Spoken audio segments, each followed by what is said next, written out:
Bonjour à toutes et à tous et bienvenue dans notre nouveau podcast sur 8e étage. Cette semaine, nous sommes partis au Chili avec notre journaliste Pauline Marzanasco. Elle nous a fait découvrir les Huiliches, un groupe appartenant à la culture Mapuche.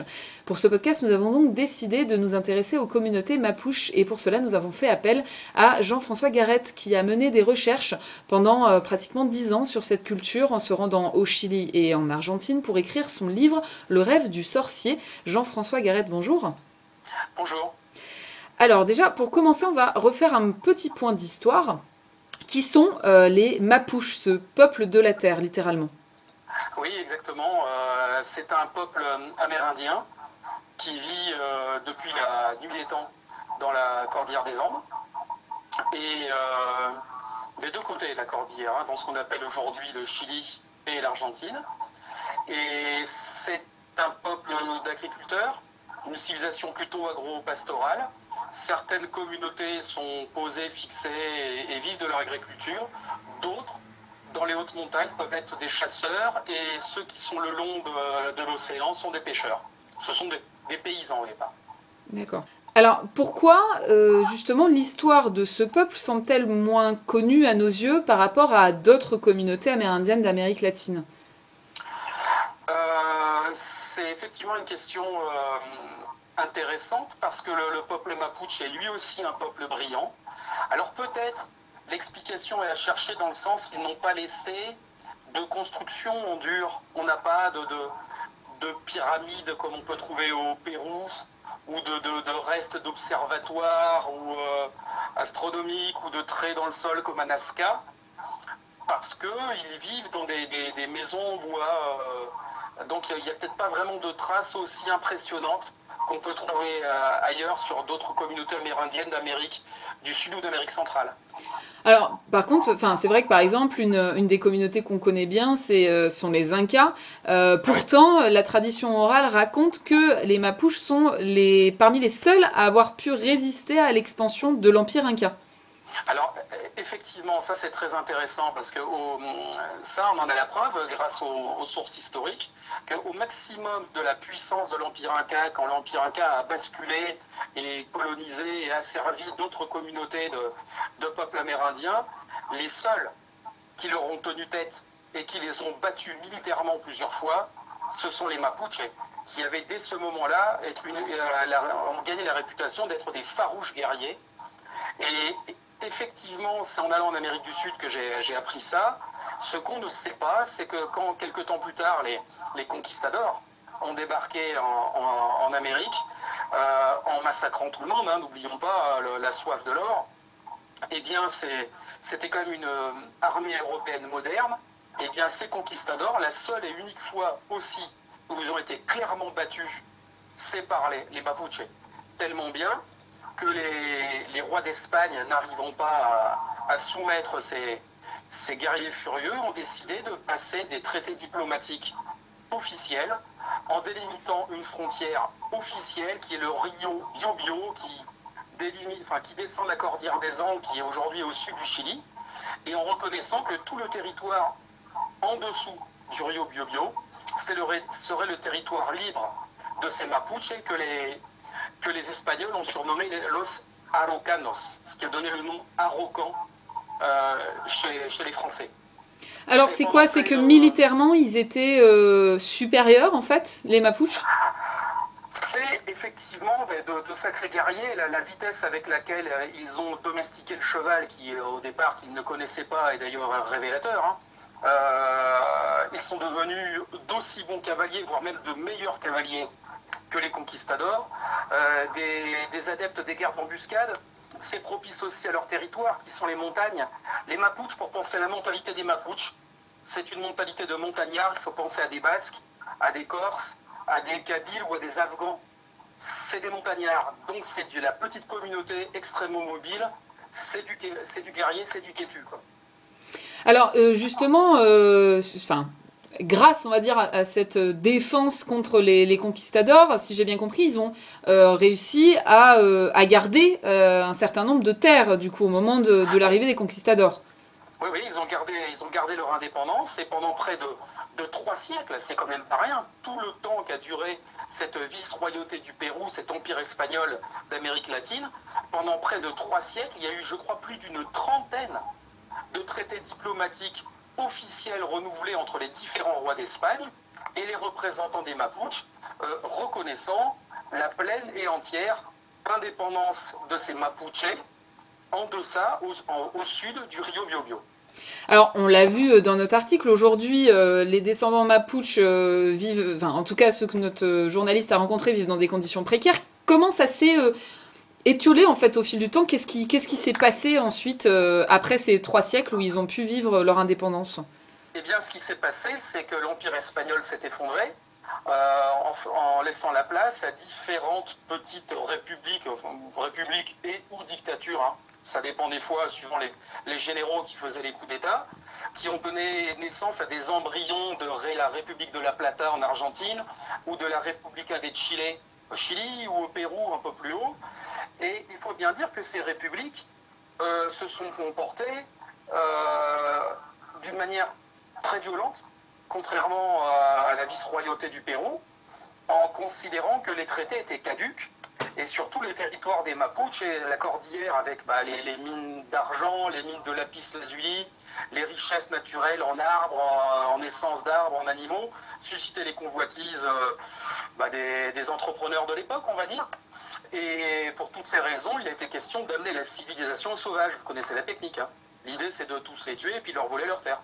Et c'est à partir de ce moment-là, à partir de 1818, avec la République du Chili, que progressivement on commence à construire des forts en dessous du Rio Biobío sur le territoire Mapuche, mais de la même manière que les Américains du Nord ont fait la même chose avec les Amérindiens d'Amérique du Nord. La technique est la même. On empiète le territoire, et quand ces gens-là ne sont pas contents ou protestent, on leur tire dessus à coups de fusil, et puis on avance. Et c'est comme ça que progressivement, eh bien, le Chili a avancé en même temps que l'Argentine dans une course de vitesse pour la prise de contrôle du sud de l'Amérique du Sud, mais dans des guerres atroces, hein, dans des guerres d'extermination planifiées. Et donc aujourd'hui, finalement, ceux qui restent, ces descendants qui restent, est-ce qu'ils sont tous dans des conditions aussi précaires que ce qu'on a pu voir dans notre reportage? Oui, effectivement, c'est compliqué, hein, parce que côté Argentine, en Pampa-Patagonie, ils ont été clairement exterminés. La population mapuche aujourd'hui en Argentine est résiduelle. On parle d'une centaine de milliers de personnes, grand maximum, éparpillées aux 4 vents, et puis surtout ils se font régulièrement exproprier de leurs terres au fur et à mesure que l'Argentine vend les terrains aux différentes entreprises qui viennent chercher les matières premières, l'huile de schiste, gaz de schiste. Au Chili, c'est pas pareil. C'est pas qu'ils n'ont pas essayé de les exterminer, mais c'est qu'ils n'ont pas réussi. Une fois de plus, dû au relief. Les montagnes, côté Pampa et Patagonie, c'est plat. Donc ils les ont exterminés. Côté Chili, dans les montagnes, les Mapuches ont pu maintenir des guerres d'embuscade et se maintenir. Aujourd'hui, on estime, je vais peut-être dire une bêtise, mais un peu moins d'1 million la population de Mapuche qui est quand même présente. Peut-être 500 ou 600 000 dans l'ancienne Araucanie, et le reste dans les banlieues de Santiago, de Valparaiso ou de Concepción, dans une assez grande misère, et puis surtout en pleine revendication de leurs droits. Ils réclament soit qu'on leur rende leurs terres, et pour les autres, ça parle d'une autonomie, il y a une demande d'autonomie, voire même à une indépendance. Oui, il y a eu beaucoup, effectivement, ce conflit dure depuis, je crois, une quinzaine d'années, où vraiment il y a des groupes de Mapuches qui réclament donc ces terres. Enfin, vous le disiez, ça dépend du coup les revendications. Mais donc je voyais, il y a encore, je crois, aujourd'hui la grève de la faim, il y a eu des incendies, il y a eu beaucoup d'exactions, on va dire, pendant ce conflit. On en est où aujourd'hui, finalement? L'actualité est très sombre parce que le nouveau président, Sébastien Piñera, n'a jamais caché sa nostalgie de l'époque de Pinochet. Ça veut tout dire, hein, c'est-à-dire on laisse le pouvoir aux grands patrons, aux anciens colons et aux entrepreneurs, ce qui fait que, il y a une criminalisation de la résistance mapuche. La loi antiterroriste qui avait été mise en place par Pinochet est maintenue. Ce qui fait que suite à des dénonciations, les militants Mapuche sont régulièrement arrêtés, incarcérés, emprisonnés. Des chefs religieux comme le Machi Celestino Cordoba actuellement sont à presque 80 jours de grève de la faim. Ça n'a pas beaucoup d'écho, vous savez, parce que ça touche à des intérêts d'entreprises qui sont très souvent anglo-saxonnes. Donc là, par contre, on ne relaye pas ce type de protestation. Voilà. Et le futur, l'actualité, le futur s'annonce bien sombre parce que Sébastien Piñera envoie de plus en plus de policiers et de militaires en Araucanie en ce moment, au moment où je vous parle. Alors, vous avez pu rencontrer combien à peu près de ces communautés dispersées sur les deux pays? J'ai rencontré plusieurs dizaines de personnes. Moi, j'y allais dans le cadre d'une collecte des légendes mapuches, dans le cadre de la rédaction de mon bouquin sur l'histoire de ce roi d'Araucanie de Patagonie, de ce Périgourdin. Et ça fait 10 ans maintenant, j'ai réussi en prenant le temps à me faire accepter par certaines de ces communautés. Alors c'est vrai qu'ils sont en pointe dans la lutte pour l'autonomie, ce qui fait que ces chefs de communauté sont clairement classés terroristes par l'État chilien, avec tout ce que ça veut dire pour eux, y compris pour moi si je fais partie des gens qui sont embarqués à ce moment-là. Mais j'assume, moi je fais un ouvrage historique, et il se trouve que les descendants actuels de ces communautés, c'est la communauté des Temuco-Icoi, qui est au nord de Temuco, la communauté des Huanchuyan, faisait partie des chefs qui ont protégé Antoine de Tounens il y a 150 ans dans cette incroyable histoire. Alors on va revenir effectivement, on va terminer sur ce lien assez étonnant que vous avez pu mettre en lumière. Vous le disiez, pour vous l'avenir pour ces communautés-là paraît plutôt sombre. Vous ne pensez pas que ce conflit réussira à connaître une fin, en tout cas Non, parce que les Mapuches sont têtus, parce que ça fait des années qu'on essaie de casser le mouvement en emprisonnant les différents leaders, mais dès qu'ils sont emprisonnés, d'autres leaders se lèvent et maintiennent les revendications, y compris les femmes sorcières qu'on appelle les machis, sont menacées ou emprisonnées, mais les femmes aussi tiennent le choc. Non, c'est une histoire très triste. Et l'ancienne Araucanie est un territoire riche, avec des intérêts économiques certains, aussi bien pour les entreprises chiliennes que nord-américaines ou canadiennes. Donc vous avez bien compris que ça s'annonce très compliqué pour le mouvement Mapuche. Alors, vous le disiez, hein, vous avez été à la rencontre maintenant avec ces communautés Mapuche. J'ai cru comprendre aussi que vous aviez été un peu fouiller les archives des pays pour... Oui, parce que ce qu'on ne sait pas, c'est qu'il y a un lien incroyable entre ce peuple Mapuche et la France, notamment le sud-ouest de la France, parce que en Périgord, en région Aquitaine, il y a un tout petit cimetière avec une tombe aujourd'hui où il est marqué Antoine de Tounens, 1825-1878, roi d'Araucanie et de Patagonie. Alors il y a 10 ans, quand j'ai commencé à m'intéresser au sujet, l'affaire était réglée, c'était un fou, un mythomane, un charlot, un escroc, et il y avait eu des romans écrits là-dessus, au Chili comme en France, où on le présentait toujours de la même manière, un pauvre type. Et j'ai simplement eu l'idée d'aller voir sur place quelle était la réalité de toute cette histoire, d'aller fouiller aux archives à Santiago de Chile et también à Buenos Aires, et después en la Cordillera, dans les communautés de Mapuche pour récupérer la légende.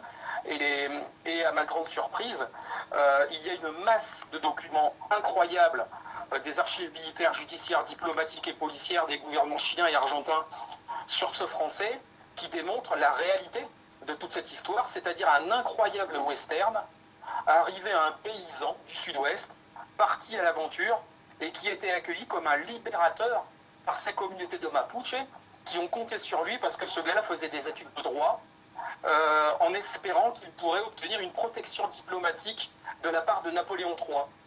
Donc c'est 18 ans d'une incroyable histoire d'un paysan du Périgord choisi avec le titre de roi. Je vous ai expliqué pourquoi les Mapuches respectaient la notion de roi et avaient du mépris pour les notions de république. C'est pourquoi il avait été choisi comme roi avec l'aval des femmes sorcières. c'est quelque chose d'assez surprenant. Je dis toujours que plutôt que d'essayer de convaincre les gens de l'intérêt de cette histoire, si De Tounens avait été américain ou anglais, aujourd'hui il y aurait 10 westerns à Hollywood sur ce monsieur. Mais alors, justement, voilà. Qu'est-ce qui a fait qu'un étranger ait pu s'imposer, se faire accepter et devenir roi d'un tel peuple, en fait? Eh bien, parce que il ne faut pas penser à l'envers. L'acteur principal, une fois de plus, de toute cette histoire, c'est le peuple mapuche. Et c'est eux, suite à un chef sorcier qui s'appelait Manil, qui était le chef de tous ces guerriers mapuches, qui a fait une série de rêves annonçant, au moment où les armées chiennes et argentines commençaient à avancer en territoire mapuche, annonçant dans ses rêves l'arrivée d'un guerrier blanc, d'un guerrier sorcier, d'un roi blanc, qui viendrait les aider. Et vous savez que les mapuches, comme tous les peuples premiers, qu'ils soient américains, africains ou asiatiques, sont très proches des rêves. Chez les Mapuches, on appelle ça la cosmovision. Et ils ont fait une série, ce sorcier a fait une série de rêves dont il a parlé aux femmes sorcières, les Mapuches. Ce qui fait que les Mapuches étaient dans l'attente d'un allié, d'une aide, quelqu'un qui pourrait les aider. Et c'est effectivement Antoine de Tounens qui arrive à ce moment-là. Alors, c'est pas si simple que ça, parce qu'ensuite, il fallait que les Mapuches soient convaincus que ce gars-là avait des valeurs qui correspondent aux croyances des Mapuches, qu'on appelle les valeurs de Newen, la force du guerrier, la valeur du Kimun, c'est-à-dire la sagesse d'écouter les vieux, et puis aussi que les femmes sorcières soient persuadées que cet homme-là avait des valeurs de charisme ou de magie et de sorcellerie. Alors ça passe par des rites initiatiques, des tests certainement de guerriers, et aussi incroyable que ça puisse paraître, à la mort du roi sorcier, du vieux sorcier Manil, eh bien, toutes les communautés de la Cordillère des Andes qui arrivaient pour se trouver un successeur, en accord avec les femmes sorcières, ont décidé de nommer ce blanc comme nouveau roi sorcier, roi guerrier des Mapuches. Alors peut-être replacer le contexte dans lequel il est arrivé en fait là-bas. Oui, il arrive en 1858 avec une idée très précise. Il n'est jamais parti pour devenir roi d'Araucanie de Patagonie, c'est pas vrai du tout. Mes recherches et mon bouquin le prouvent. Il était parti avec une autre idée en tête. Il était franc-maçon. Il avait été affilié à une loge à Périgueux. Et il suivait, lui, un autre rêve, le rêve du révolutionnaire Bolivar, qui souhaitait créer, avec toutes ces différentes républiques, des États-Unis d'Amérique latine. Parce que ces toutes petites républiques latines s'étaient aperçues que la menace, c'était déjà les anglo-saxons d'Amérique du Nord. Et ces différents présidents généraux de ces républiques étaient tous francs-maçons. Et souhaitaient essayer de fusionner tout ça. Lui, il part dans cette idée-là, comme d'autres sont partis, d'autres Français sont partis au Brésil, en Argentine, au Pérou, et sont devenus des hommes politiques connus. Seulement, son plan va rater. Tout simplement, ça ne va pas marcher. Il dépense son argent en pure perte en essayant de créer des journaux, en essayant d'organiser des courses de chevaux. Et au moment où arrive la révolution au Chili, donc cette révolution met la pagaille et réduit ses plans à néant. Et au sortir de la révolution, les Chiliens qui ont gagné veulent en profiter pour aller conquérir le territoire des Mapuches en disant que c'est un bienfait de la civilisation que d'amener la civilisation sauvage. Et c'est là que les lettres d'Antoine de Tounens que j'ai récupérées le prouvent. Lui, il a une autre idée. Lui, il pense qu'en allant dans le sud, il pourrait expliquer son idée à ces Mapuches, c'est-à-dire obtenir une protection diplomatique de la part de Napoléon III en créant une constitution pour ces Mapuches, de manière à en faire un pays moderne, à l'égal des pays européens, et de manière à ce que ce pays soit indépendant sous les lois de ce roi qu'ils se sont nommés. Empêcher leur destruction dont vous nous parliez tout à l'heure, quoi, quelque part. C'est ça, parce qu'il a vite vu que ce sont d'excellents agriculteurs. De Tounens, au départ, est un paysan. Son plan, c'est de développer l'Araucanie par des comices agricoles, par l'agriculture, et notamment, c'est pas un Aquitain, c'est pas un Périgourdin pour rien, en plantant de la vigne. N'oublions pas qu'aujourd'hui encore au Chili, comme le vin est d'excellente qualité, et que dans cette affaire, il faut suivre les ceps de vigne et le plan de vigne. Il y a énormément de gens du sud-ouest qui s'installent en Argentine, qui s'installent au Chili à cette époque-là, pour planter de la vigne, et qui sont bien évidemment, eux, sur place, savent bien que les Mapuches sont indépendants, n'appartiennent pas au Chili, n'appartiennent pas à l'Argentine. Et il va y avoir pas mal d'aide à cette époque-là de Français, d'autres aventuriers qui disent qu'il y aurait quelque chose à faire. Attention, non pas une colonie française, hein, parce qu'Antoine de Tounens va créer son propre drapeau, bleu, blanc, vert, sa propre constitution, en disant de faire quelque chose, non pas au-dessus des Mapuches, mais avec eux. Alors manifestement, son plan n'a pas fonctionné. Non, ça se finit évidemment très très très mal. Malheureusement, comme dans tous les westerns, à la fin, c'est souvent les Indiens qui perdent. Mais c'est 18 ans d'une incroyable aventure qui a été réduite à une caricature dans l'intérêt de l'État chilien, parce que les Chiliens ont vite vu l'ascendant qu'il avait pris sur les Mapuches. Il expliquait à ses guerriers Mapuches qu'ils devaient s'unir pour résister. Lui, il voulait repartir en Europe pour amener des outils agricoles et surtout des fusils modernes aux Mapuches, ce qui était la grande crainte des Chiliens et des Argentins. Donc il y a eu une campagne de presse pour le faire passer pour un fou, campagne de presse qui a été reliée évidemment en France, parce qu'à l'époque on a Napoléon III, on vit dans le retour d'un éventuel roi Bourbon ou d'un roi Orléans. Alors d'un point de vue de Parisiens, que quelqu'un de province, paysan d'origine, puisqu'on a un titre de roi, tout ça n'amène que du mépris.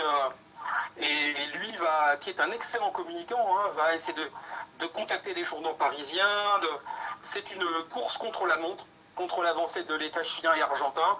Et toute l'histoire se finit évidemment très mal, sauf que ce que j'ai trouvé, et qui va faire le cœur de mon bouquin dans la deuxième partie, la suite et la fin, du rêve du sorcier, c'est que les États chiliens et argentins ont passé sous silence des choses incroyables, c'est-à-dire une résistance de ces guerriers Mapuches et d'Antoine de Tounens, avec des attaques, des contre-attaques, et y compris même quand il avait été expulsé ou quand il n'était pas là, les Mapuches étaient dans l'attente de ce retour du roi qu'ils attendaient comme un libérateur. Alors aujourd'hui, justement, les Mapuches que vous avez pu rencontrer, quel regard ils portent sur la France notamment? Alors c'est très compliqué parce qu'ils sont scolarisés à l'école chilienne ou l'école argentine pour leur majorité.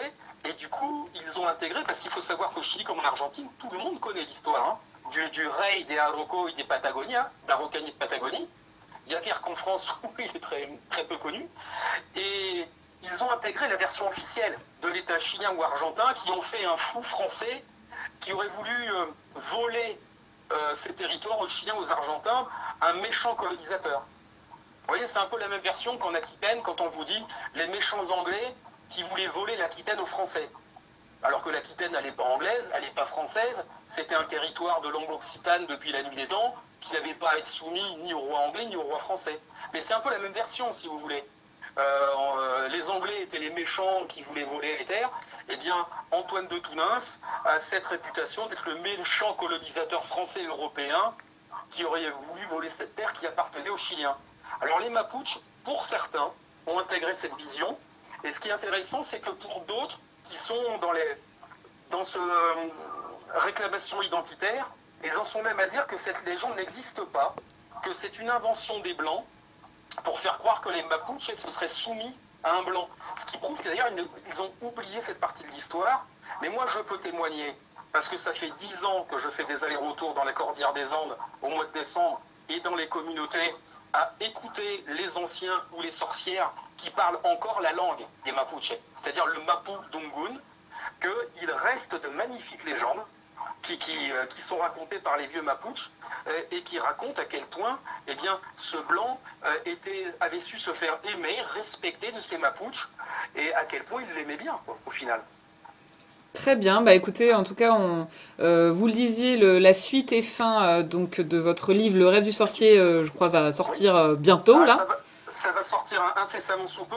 Je dois citer mon éditeur, sinon il va me pendre. Aux éditions de La Lose, une maison d'édition à Périgueux. Donc le livre s'appelle Le rêve du sorcier, l'aventure d'Antoine de Tounens.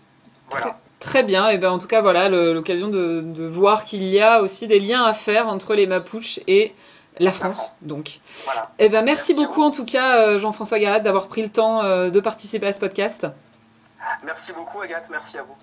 Et donc, merci à 8e étage. Et à tous nos internautes, je vous rappelle donc que si vous voulez consulter ce grand reportage, il suffit de cliquer sur le lien dans la description du podcast et je vous dis à la semaine prochaine pour un nouveau podcast sur 8e étage.